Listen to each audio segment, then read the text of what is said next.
Ow!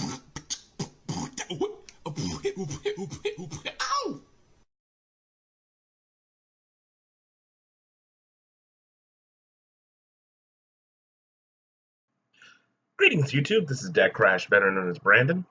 And so I've decided to go ahead and do this nice review of Ready Player One. Of course, mainly because of a few years back I did a review of Ready Player One, the novel, so doing a review of the movie as well. Of course, having been a big fan of the book myself. Now, before I went to see the movie, before having watched the movie or anything like that, I came to realize something after talking to people on Facebook about the movie, which I was personally hyped for.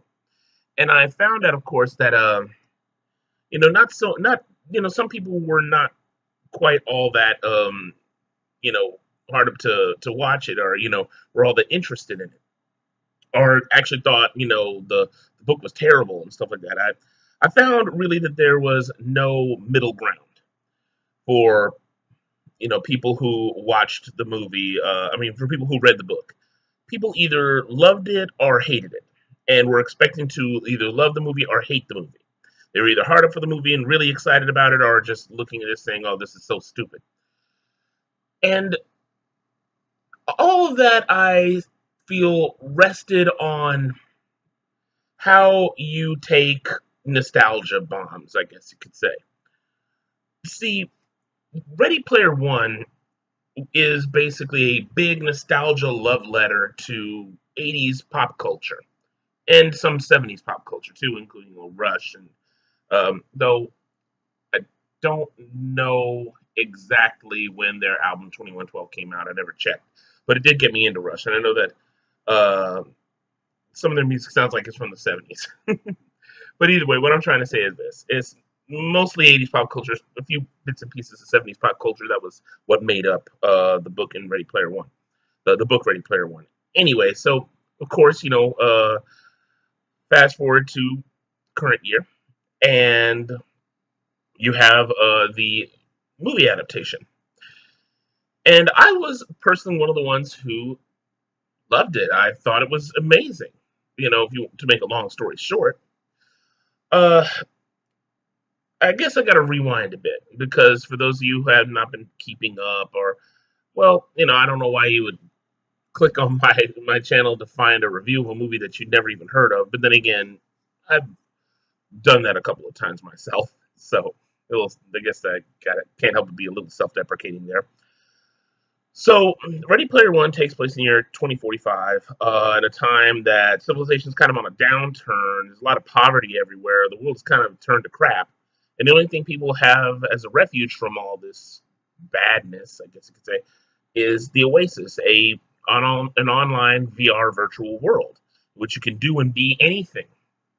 And it plays out like a big video game. You can be hurt in the Oasis, and well, not literally hurt, but your avatar can be hurt and even killed. And when you die, all your avatar's worth gets turned into coins, which other avatars can pick up. So think of it as, in some cases, one big PvP, free for all.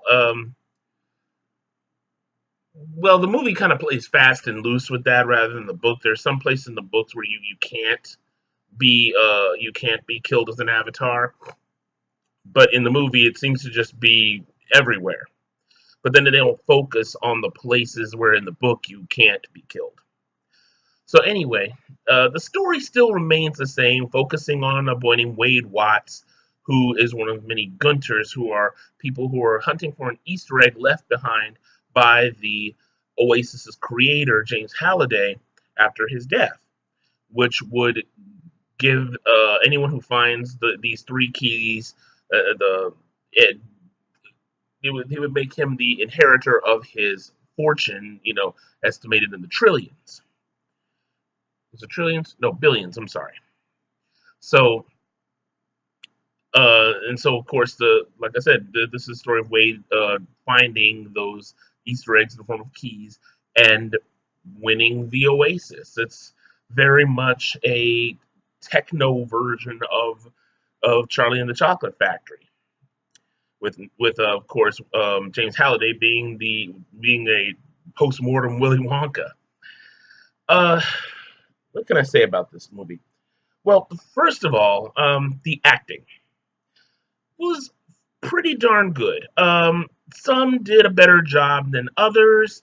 Uh, the guy who played Sorrento, Ben Mendelsohn, he was very much your like evil villain. It was at a board meeting showing what they would do once IOI, which is the corporation which he runs, which wanted to get the prize for themselves in order to monetize the entirety of the Oasis. What they would do, like show how many ads they could stuff into a person's visual field without causing seizures. And I mean, this guy was just in it purely for the money. I mean, he was just that greedy. Um, Ty Sheridan, the guy who played Wade Watts, did a decent job. Nothing really special, but he really got the job done. He was very serviceable as it. My favorite ones were Olivia Cook playing Artemis, who basically becomes Wade Watts' love interest. So Wade Watts, his online avatar is Parzival. So if I switch between the two, then you'll understand what I'm talking about. Olivia Cook played a girl named Samantha Cook, whose tag was Artemis. Her handle was Artemis. And then you have another one I thought was a fairly decent job, though I'm not sure that I think their personalities lined up because you could tell that she had a different voice in the Oasis. But as a in her human persona, even though she didn't have a huge amount of screen time, Lena Waithe did a fairly decent job as H, which was Parzival's best friend in the game. Others kind of just had roles that were so kind of background that you really didn't, they could be there or they couldn't. They served their part, but nothing really interesting about them. Although I have to, I have to admit, I was kind of tickled to see that Hannah John Kamen was in this movie. She's a girl who played Dutch in Killjoys. If you've ever watched that series on Sci-Fi, if you haven't watched Killjoys, by the way, check it out. It's a really freaking awesome series. Basically, interstellar bounty hunters. But then, as the series progresses, they end up fighting like this war against this alien race that's basically trying to take over the system that they protect. Anyway, back to the movie at hand. So I thought that Hannah John came and it was pretty fun, as this going finale. As she was basically sort of a head of IOI's operations in the physical world and their indentured servitude programs. Yeah, a company in the future that actually has an indentured servitude system. Now that is some serious corporate power. So it draws a lot from cyberpunk elements. Simon Pegg is also in the movie as Ogden Morrow. He was basically blanking on the name. James Halliday's best friend throughout his life, and they kind of had a bit of a split at a particular point in their lives. It's shown in a lot of flashbacks, some pretty nifty little flashback sequences in the movie. And the guy who played James Halliday was Mark Rylance. Now that was also a real notable performance. I'm sorry, I almost skipped over him. Mark Rylance's performance as James Halliday was pretty cool because in the book, it's always talked about how James Halliday was sort of socially awkward and had a thing for the girl who ended up becoming Ogden Morrow's wife, but never had the courage to say anything about it or do anything about it. And he played that awkwardness really well, and it's to the point where you would suspect maybe he was autistic or something like that. Might have been, but you doesn't necessarily have to be that.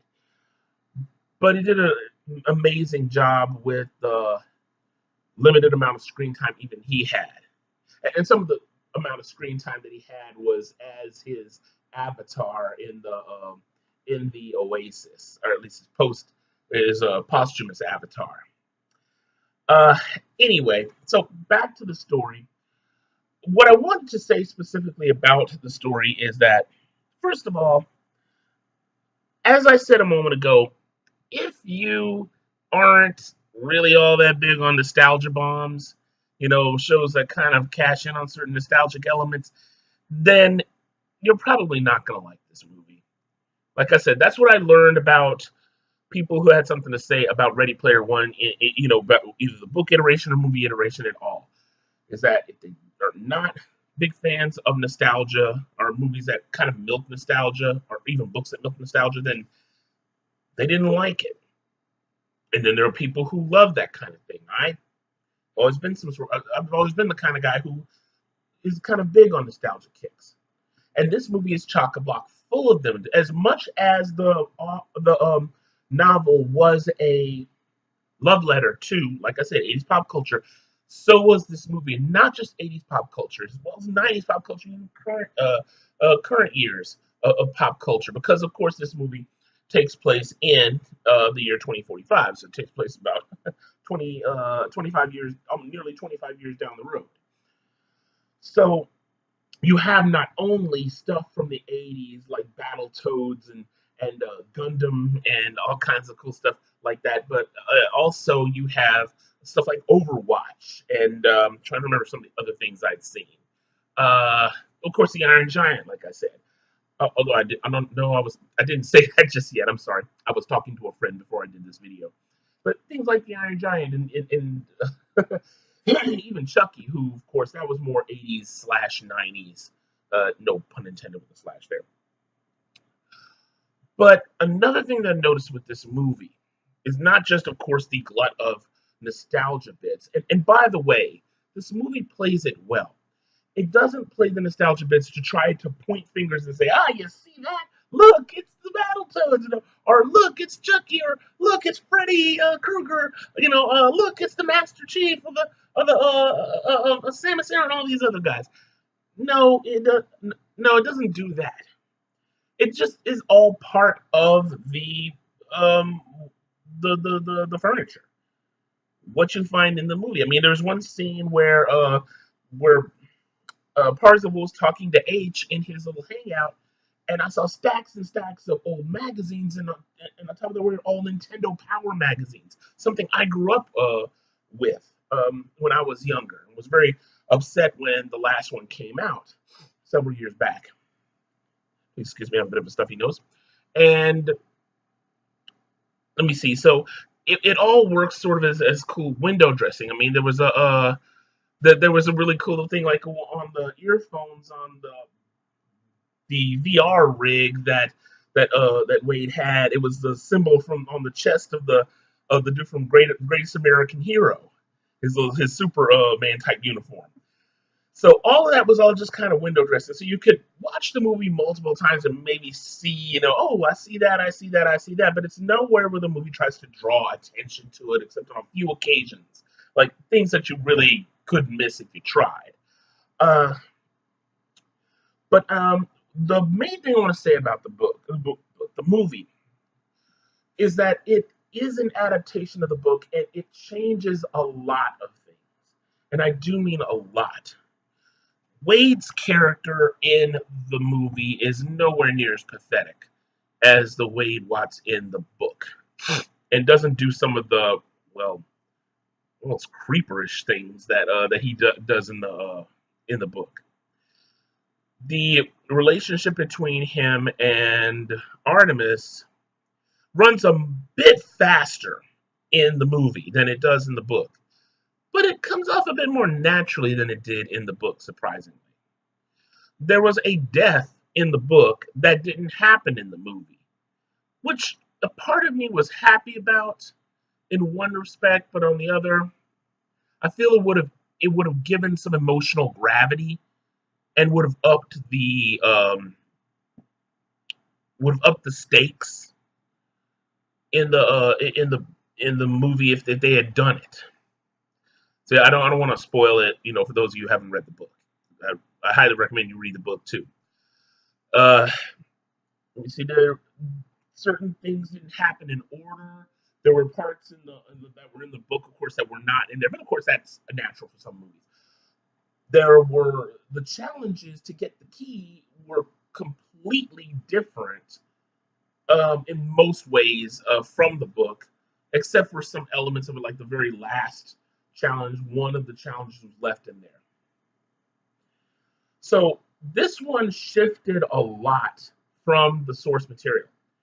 Now, was not necessarily a bad thing. To make a basis for comparison, I saw A Wrinkle in Time, was it last week or the week before?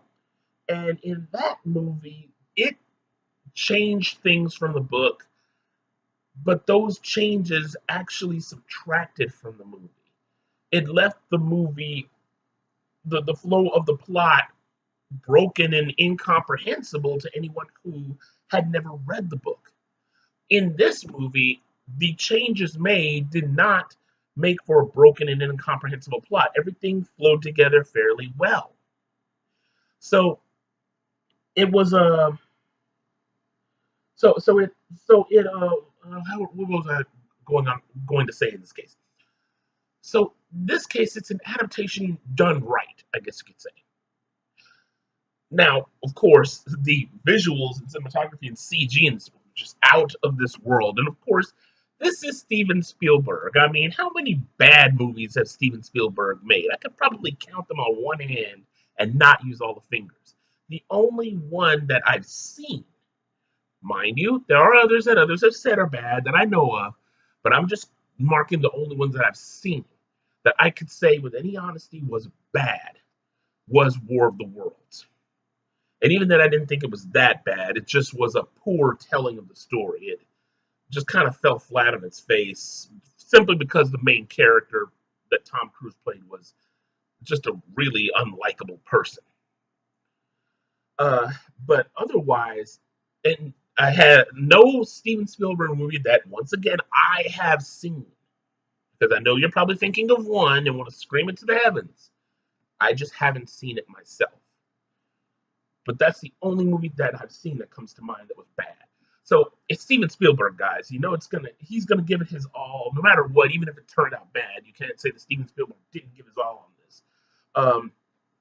But in this case, this movie to me was just made the Oasis an amazing real place. It felt like a video game, especially that first scene in the movie with this big car race. That was supposed to be one of the ways that you could get the first key.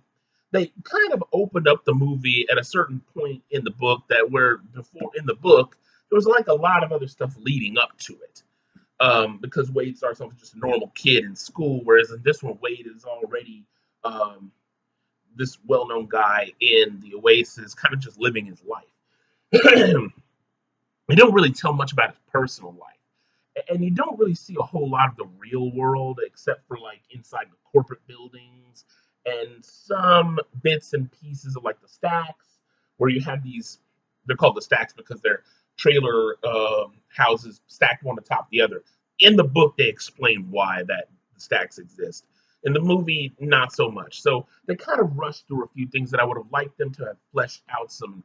I'm hoping that when the movie gets released on DVD, they'll have a lot of unseen footage that maybe might explain things a little bit better. Don't get me wrong, it wasn't that big a deal. Those were minor things. But I'm saying when it comes to the Oasis, so it is just an amazing workplace out like a video game. It is. It's like all the different interesting rules and things that you do in the game. Like when you get killed, it's called being zeroed out because all the stuff you've collected in the Oasis up to that point is lost. You have to start from zero again, unless you have certain special items. Um, there's like all these like legendary weapons and legendary tools in the Oasis that you can find. Sometimes by winning certain competitions or fighting other players in the Oasis for it. There's places where you can gamble. There's places where you can do stuff. There's places where you can play sports. All this kind of stuff. I mean, think of just what the limits of what we could do. We already have VR technology now, and it's still kind of in its not so much in its infancy. If you want to say VR being in its infancy, it was in the '90s when VR first came out, but the technology just really wasn't ready for being widespread. Now we have more VR systems that do a whole lot more. So this is basically the next evolution of VR to make an immersive world where you can do and be anything. And that's kind of what Ready Player One shows in this future time. And each of the people in the that are part of Wade's little inner circle, they have their own reasons for wanting to win the prize. But really, it only focuses mainly on Wade and Artemis. It's unfortunate. Well, at least what drives them. Not so much H or the other two that I hadn't really mentioned, Daito, or well, in the book he was called Shoto. They just call him Sho here. Uh, that's probably another weakness of the movie is that there, of course, like I said, there are characters that seem to shine and do really well, and even really well, just in spite of how little room they have in the plot. But the movie focuses so tightly on Wade and Artemis that the other characters don't have a lot of breathing room, the breathing room that I really think they need to really shine. But like I said, with some of the actors, they do very well in spite of how little screen time they have. And like I said, tons of nods, nostalgic hits. And, what more can I say about it? I mean, in spite of its flaws in characterization and in pacing, the movie itself was still amazing, a wild ride. It's not Oscar material, but I don't think that's what Spielberg was going for. I think he was trying in this case to make a movie that was going to be loads of fun, and he succeeded and still made it decent plot wise. One of the my one director who I happen to like that other people I know do not, and I understand what they're doing is Michael Bay. But I said with this Michael about the people who don't like Michael Bay is that they don't understand him. I said he likes to make movies that are fun. But Michael Bay, of course, is no Steven Spielberg. Don't get me wrong. I'm not trying to. No one. Don't need anyone typing telling me that I'm making this really messed up comparison. No, no, no. All I'm trying to say is this: Michael Bay likes to make fun movies. He's not in it to win, Oscars. Spielberg can make an Oscar winner, but in this case, he was just simply trying to make a movie that was fun and was done in the same spirit in which the book was written. And I think he hit the nail on the head there, in spite of its flaws.